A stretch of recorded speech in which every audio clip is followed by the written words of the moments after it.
તો અનેક મહત્વપૂર્ણ સમાચાર સામે આવી રહ્યા છે, તેની પર નજર કરી લઈએ અને અપડેટ આપને જણાવી દઈએ તો રાજકોટમાં આરએમસીના જનરલ બોર્ડમાં વિપક્ષ દ્વારા હોબાળો કરવામાં આવ્યું છે। આરએમસીના જનરલ બોર્ડમાં વિપક્ષે હોબાળો કર્યું છે। વસરામ સાગઠિયાએ બીપીએમસી એક્ટનું પુસ્તક લઈ અને તેઓ વિરોધ કરતા હોય તેવા દ્રશ્યો સામે આવ્યા છે। શાસક પક્ષને વસરામ સાગઠિયાએ જાહેરમાં બીપીએમસી એક્ટના નિયમ સમજાવ્યા છે।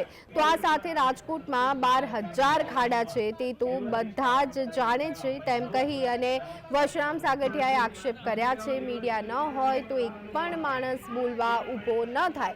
આ જે નિવેદન છે સ્ટેન્ડિંગ કમિટીના ચેરમેનનું નિવેદન છે। આરએમસીના જનરલ બોર્ડમાં વિપક્ષે હોબાળો કર્યો હોવાના સમાચાર અત્યારે હાલ સામે આવી રહ્યા છે। વસરામ સાગઠિયાએ બીપીએમસી એક્ટનું પુસ્તક લઈ અને વિરોધ કર્યો છે। દ્રશ્યો અત્યારે હાલ આપ જોઈ રહ્યા છો। શાસક પક્ષને વસરામ સાગઠિયાએ જાહેરમાં બીપીએમસી એક્ટના નિયમ સમજાવ્યા છે અને તે સમજાવતા દ્રશ્યો પણ જોવા મળી રહ્યા છે। રાજકોટમાં 12,000 જેટલા ખાડા છે તે તો બધા જ જાણે છે। મીડિયા ન હોય તો એક પણ માણસ બોલવા ઊભું ન થાય તેવું નિવેદન સ્ટેન્ડિંગ કમિટીના ચેરમેને આપ્યું છે।